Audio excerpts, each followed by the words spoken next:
You often talk about perfect technique. What do you consider perfect technique? Well, I believe we are always in pursuit of the perfect technique. And I just consider that a perfect technique is an athlete of any discipline really taking the fundamentals of that discipline to the limits of their potential. If your body and your mind is integrated, a sophisticated technique or an advanced technique in appearance is actually a basic technique that's performed really well with perfect timing, perfect control, distance, etc. What place does tension have in the martial arts? Well, there's nothing actually wrong with tension, providing that it's only the amount required to perform the movement or the technique per se. I believe one of the secrets of combat is that you would create tension in your opponent but maintain calm yourself. As a young boy and as a young man, I always worked physically hard, so my body was naturally strong. So I've had to fight with this. All my martial arts career is not to use my physical strength, but to do things without so much force and to be able to control my tension. You are celebrating your 50th year in the martial arts. Is there any advice you can give aficionados with less experience? I feel old when you say that figure. I guess my advice really would be that the Chinese have an expression is that you need to eat bitter. Eat bitter means that you need to sweat, you need to sacrifice, and you need to train hard. That's actually the meaning of Kung Fu. Kung Fu means to work hard at your desired discipline. So you can be your Kung Fu can be good in cooking, your Kung Fu can be good in martial arts. Martial arts is not a direct path. There's always obstacles, there's distractions along the way. It's really important, I guess, to find a good teacher and good mentors to keep you on that path. You may need to often retrace your journey, come back to things that you thought you understood, and you'll find that you'll discover deeper truths. You may even discover that you've evolved more than you thought you did. Some advice that Master Otsuka gave me in 1983 or 1984 when I told him that I wanted to become a professional karate teacher. I remember he sat me down and he said, first advice is don't rely on martial arts as your primary income. He said, have another career where you can make the money that you need to support your family. He said, that way your martial arts will still be your joy, your passion, your hobby. So that's something that I think is useful advice. I recall the first time I went to China was in 1982, and I stayed at the Beijing Institute for 5 weeks, but during that time I wanted to travel to Zhenjiagou. Zhenjiagou is the Chen village, the birthplace of Chen style Tai Chi, which was the original Tai Chi, that Otsuka Sensei assured me was a great influence on Goju Ryu.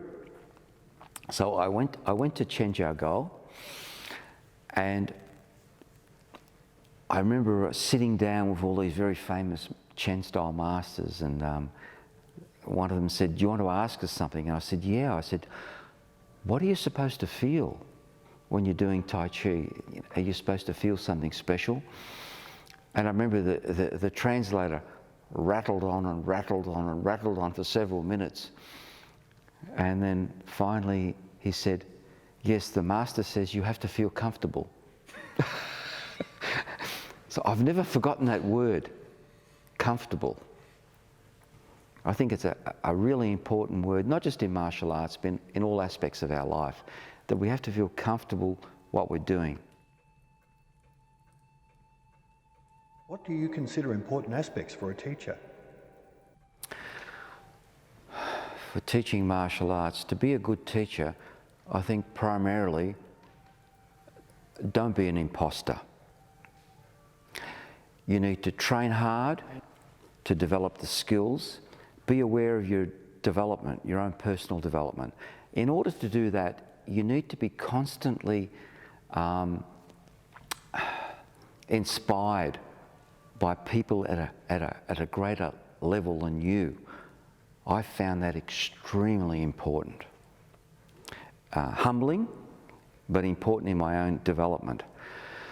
The next stage, I think, is to codify that knowledge that you've acquired, so that when you teach it, it's easy to teach, and it's taught in a fun way and an interesting way, so people can absorb it.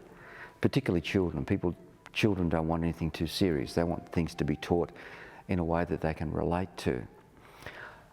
And lastly, I guess, is to find a balance between the physical skill development and the underpinning philosophies of martial arts. It's only then that you can create a complete martial arts student that can then climb on your shoulders and become even greater than you.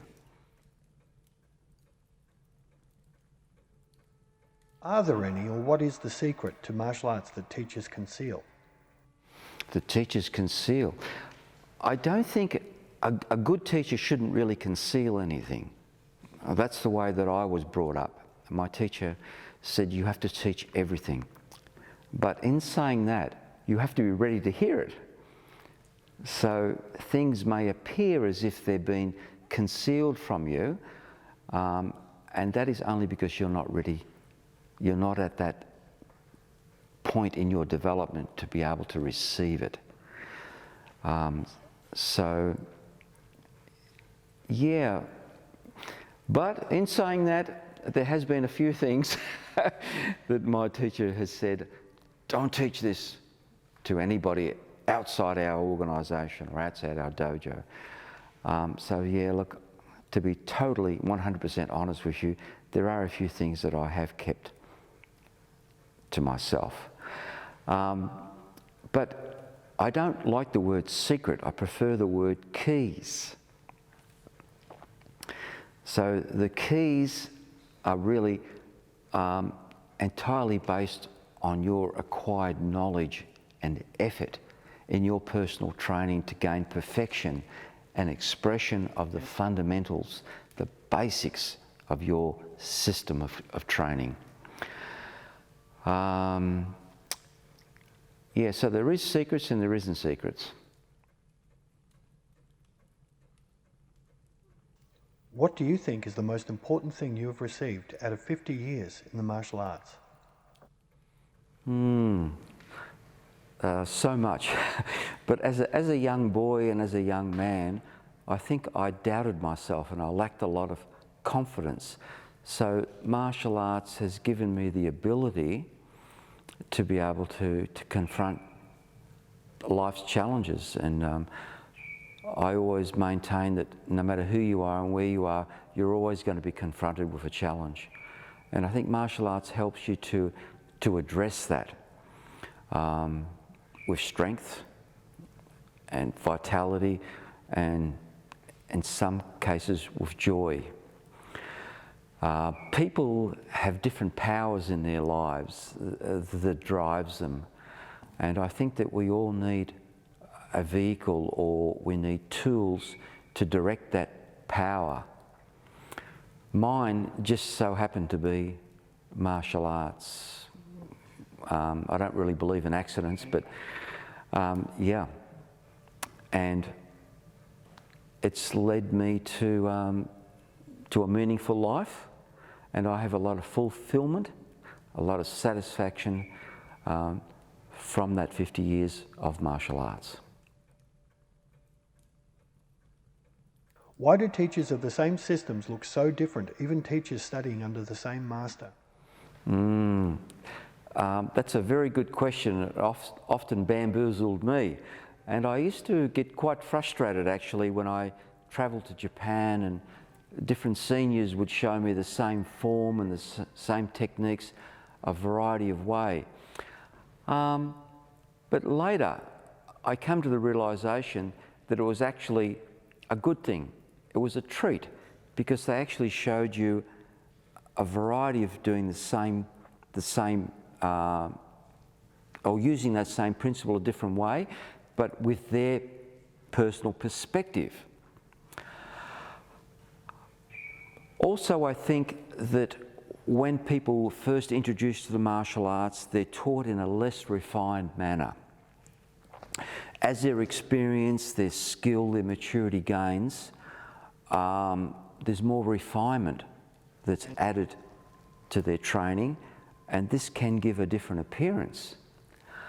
So if a student trains for a short amount of time with a teacher or comes at a different stage in that particular teacher's development, things can look very, very different.